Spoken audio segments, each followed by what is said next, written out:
What's up, guys? Welcome back to this channel. I have a new what if. An interesting what if that I think will work, especially with my own twist. Now, this will be what if Deku, what if Midoriya was the grandson of Gran Torino? Now, before I start the what ifs, I'm just gonna. In fact, I think I want to do this with all my what ifs now. I want to just explain how they're going to work. Now, how it'll work is this Inko would be the grandson. Inko would be the daughter of Gran Torino. Yeah, Inko would be the daughter of Gran Torino. And after Nana Shimura died, it would have gone. It wasn't until All Might was in his prime until Gran Torino would retire and marry. Now, some villains, Gran Torino would have a baby.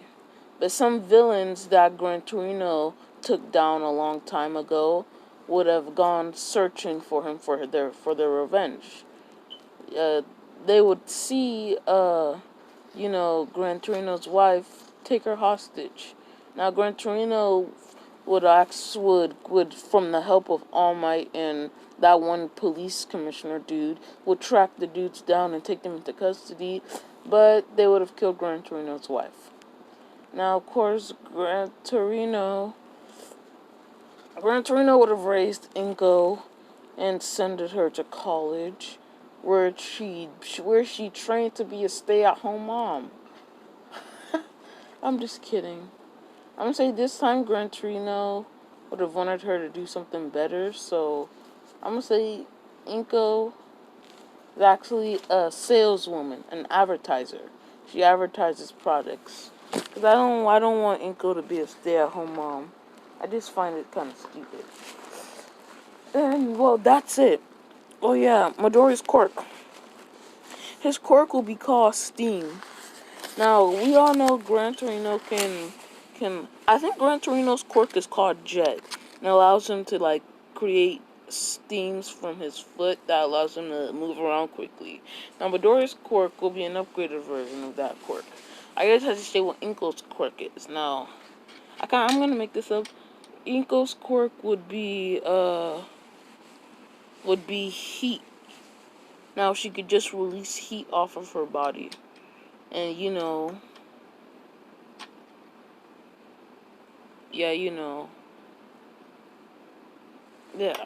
Yeah, whatever. Anyway, Midoriya's quirk would be called Steam. Now, this quirk would allow him to, basically create steam from any part of his body, and he could heat this steam and he could do stuff with it. Like, for example, he could move around as fast as Gran Torino using steam from his foot. He can just make steam. He can make smoke, he could make smoke screens, he could even shoot pressurized steam, like you do a steam thing, it's like steam. You can do a lot with steam, if you actually think about it. Now, there would be some limit to this. At first, I was thinking maybe I'll do it like the Colossal Titan from Attack on Titan, how it burns his muscles to use its steam. But I'm gonna say the more steam Midoriya uses, the hotter his insides get. Like, Midoriya won't be burned alive, but the higher his body temperature rises, the more steam he uses. Now, this story would mainly start around the time where Bakugo was bullying that one kid. Midoriya went to Bakugo, as he would say, "Bakugo, you can't keep bullying him. If you do, I'll stop you." Bakugo would reply, "Bring it on, loser," as as him and his goons / friends would start gearing up using their quirks. Now, Midoriya would have done his best to fight them. Now, this is where things get interesting. They would have pushed Midoriya to the ground after beating him up a little. They would start to gang up on Midoriya. Midoriya would start to cry as he'd say, "Stop." They'd keep going, as Bakugo would say, "What's that, nerd? I can't hear you." As Midoriya would scream, "Stop!" as there'd be a giant steam coming from his shirt. Now there'd be a giant steam. This steam would burn some of the kids as they would go home crying. Bakugo would be like, what the heck? Steam would be coming off Midoriya as he's crying. Midoriya would rush towards Bakugo, and Bakugo would be like, what's happening? Bakugo would throw an explosion at Midoriya as he would fall over. And Bakugo would start to cry a little too, because he hit Midoriya, and the steam coming off of Midoriya's body was really hot. As Bakugo would run home saying, you got off lucky this time, loser. It won't happen again. As he'd run. Now, Midoriya would fall to the ground feeling hot, especially since it's during summer and stuff. Midoriya would fall to the ground. The kid he was protecting, would have come to check on Midoriya, and also knows that his shirt was wet because of the steam he was putting off. He would help Midoriya up, and Midoriya would check if he's okay, and whatever they did after that. Midoriya would go home as he would show his mom, or like he would do it off of his fingertips. He didn't know how to do it big like he did before, because it was just something that happened in that moment. Midoriya would tell Inko would tell Midoriya that they need to go to the quirk doctor. Midoriya would get excited. Now the next day, Inko would go to the quirk doctor, as the doctor would say Midoriya had a sort of a hereditary quirk. It was called steam, and well, basically, as you can see, it just allowed steam to come off of his body. Midoriya would be excited. He would go to school showing off his quirk and stuff, and Bakugo would say it wasn't that cool. It was basically just a downgraded version of his quirk. People would say, yeah, Bakugo, you're right, as they'd start to laugh at Midoriya. Now, Midoriya would grow up differently. Having a quirk, he wouldn't be, as sad as before. And I'm gonna say Midoriya would visit his grandfather sometimes and learn a new move every once in a while. For example, he learned how to boost his jumping by using steam off his foot and stuff. Although he did have to sometimes buy waterproof clothes for when he would train his quirk. Now, we cut to the day of the anime. Alright, the teacher walks in with some papers, as they say, okay, class, I'm gonna hand out some career aptitude tests. Teacher would smile and throw them up in the air as he say, why bother? I know you all want to go down the hero track, as everybody would start showing off their moves, but not Midoriya, as he would be, as Midoriya basically would be, Midoriya would be taking notes off of the battle he saw earlier, that involving Mount Lady and Commonwealth Woods, two quick rising new heroes. Bakugo would tell a comment that angered the class, as the teacher would also point out Midoriya wants to go to UA. Now, some people would laugh at it, some people would just be quiet and think. They're like, could he? They'd just be questioning, could he? On the other side, some people, mainly friends of Bakugo, would just be laughing. Bakugo would still slam his hand on his desk, as he'd say, you, Midoriya, your quirk isn't that good.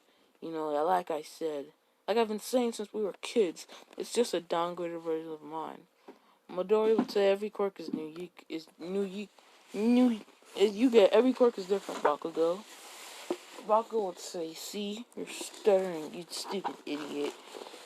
The class would laugh, the teacher would tell them to settle down and say that they both had good grades and that they both could get in. After class, now Midoriya would be packing his stuff. Bakugo and his goons would be around. Now, Bakugo would still explode Midoriya's notebook, as Midoriya wouldn't really want to get into trouble, because it was the weekend, he wanted to go home. He was supposed to visit his grandfather in a few weeks or something, whatever.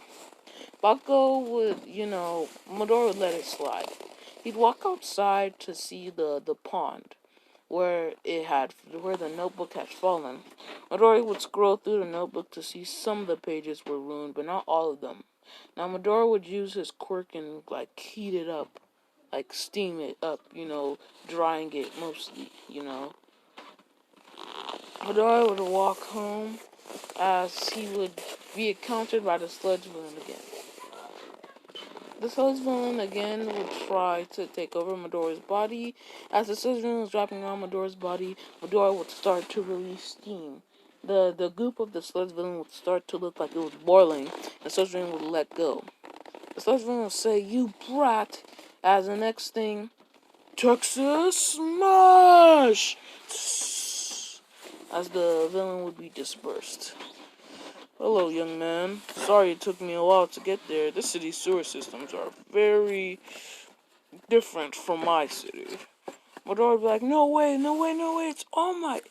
It's All Might." Midori would go up to All Might and shake his hand and ask for an autograph. All Might would say, "Okay," as, he'd give him the autograph. Now, Midori would have also wanted a picture, but All Might, would have been running out of time. Midori would have jumped on All Might before he left, causing All Might to drop the sludge villain thing, as he would also ask for a picture to show his grandfather. Now, they would land on the roof as All Might, as in the original, would explain the injury and stuff. This time, not without crushing Midori's dreams.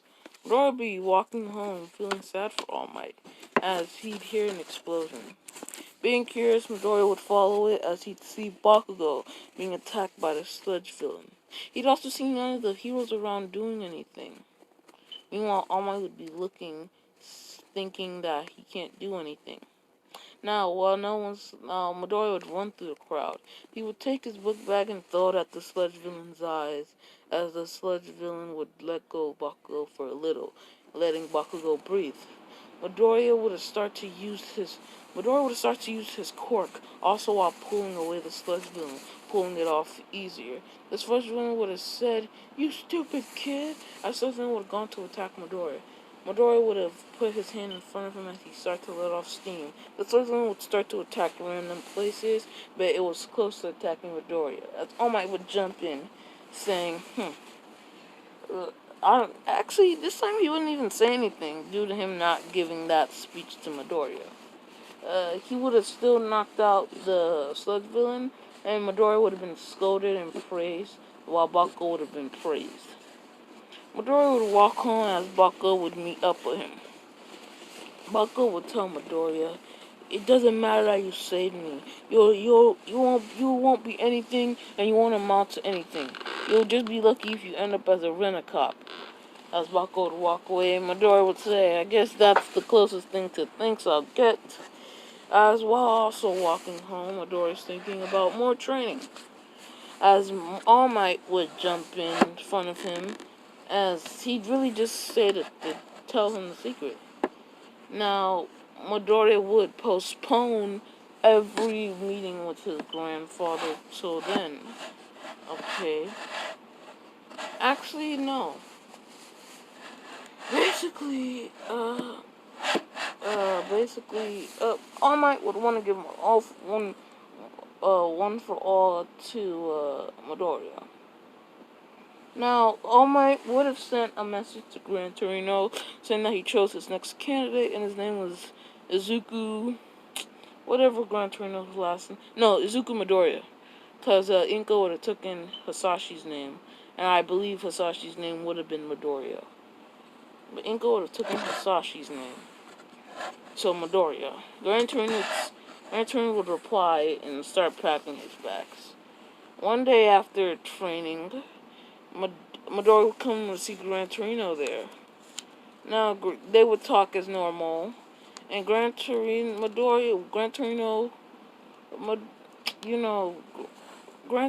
would have told him about knowing All Might, and they would have gone to meet All Might, and All Might would have thought it was a coincidence that he was passing one for all on to his mentor's grandson. grandson. Now, the training would go normal, and Midori would finish the training quicker due to him having a better understanding and being stronger, which leaves enough time. Midori would learn, and he'd use his quirk multiple times at UA in a training room. Now, the recovery girl would tell Midori that she can't keep healing his injuries and that he needs to learn. Midori would be training with Gran Torino, as Gran Torino would explain the thing with the desserts and the fish. Midori would understood creating one for all full calling. Also, one for all full calling, Midori could do extra things with his quirk. And also, just with one for all, Midori would have a boost on his quirk, making him able to do more things like actually throw like, steams, and actually he could actually propel himself like an engine. Like he could actually fly. I want to do something where he could make a cloud out of steam and just ride it. I want to just do that. Anyway, you get the drill. Now, the day of the internship would arrive as Midori would say goodbye to his mom and go off. He said goodbye to mom and go off. Midori would show up in front of UA as he'd just be looking. Bako would tell Midori to get out his way, as Midori would realize that Bako's been nicer to him lately. Midori would walk in, not tripping this time, and get to the place where he would have an unpleasant encounter with Ida. Now, Midori would change into his tracksuit. I'm gonna say Midori's hair is still green, but still, Midori would change into his tracksuit and get ready. This time not disturbing anybody. The match would start. No one would go. Don't you know there's no countdowns in a real battle? Go! President Mike would announce as the people would start running out. Midori would activate one for all full cowling as he would rush off. Midori would see a villain where he would punch right through. Another villain would come for Midoriya. Now I'm going to say Midoriya created a move where he surrounds his fist with so much steam that it's actually visible. And now the steam is like a hot knife with butter. Like, for not that hard things, but Midori would surround his hand with steam and, punch through a robot. Midori would also shoot a pressurized blast of steam at one of the robots. Just trust me on this, okay, guys? But Midori would shoot a pressurized steam at one of the robots, destroying it. Midori would destroy the robots in his area and decide it's time for more robots. Midori would use his quirk and boost himself up in the air to see more of the robots. Midori would land on one. One of the robots would rush at Midori. Midori would jump over the robot and turn off the off switch that was on the back. Another robot would come to Midori. This was a difficulter robot. Now, this one was a little more difficult than the other ones. Midori would jump behind it looking for the off switch. Midori wouldn't see an off switch, as he would say, okay. He would shove his hands through the robot and start using his steam, as the steam would start to superheat the inside, causing the robot to explode due to the amount of built-up pressure. Yes, that's what I call it. I'm gonna call it pressure punch. I'm gonna call it the pressure punch, where Midori builds up so much steam around his hand that he can't let go, and he releases it in one punch with so much pressure. I'm gonna call it that. And pressure blast, yeah. Anyway, you get the gist. Midori does this for 8 minutes. As while doing this, Midori hears a giant explosion. It's a 0-pointer. Sees multiple people run away. Midori decides to do the same until he hears a scream. He hears a scream, okay? Midori turns around to see it's a girl. Now, he doesn't know who it is, but he knows it's a girl. He knows he can't just leave a person abandoned. Midori would rush. he would jump off using One for All and the boost of his quirk, not breaking his legs, as he would activate 100% of One for All. He would punch the robot in the face, making it fall over. As Midori would fall over, Midori would use his quirk to soften the landing. Midori would carry Uraraka to Recovery Girl, and Recovery Girl would, heal Uraraka.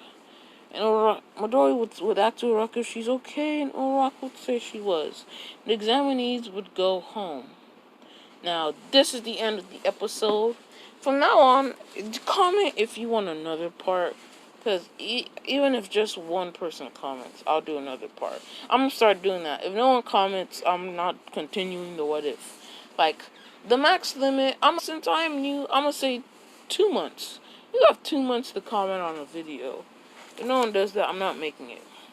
And by the way, if you do watch my channel, I will be continuing. My next what if I make would be what if they cut the Omnitrix part 5, I believe. So stick around for that. I'm not asking you to subscribe, so bye. Do whatever you want.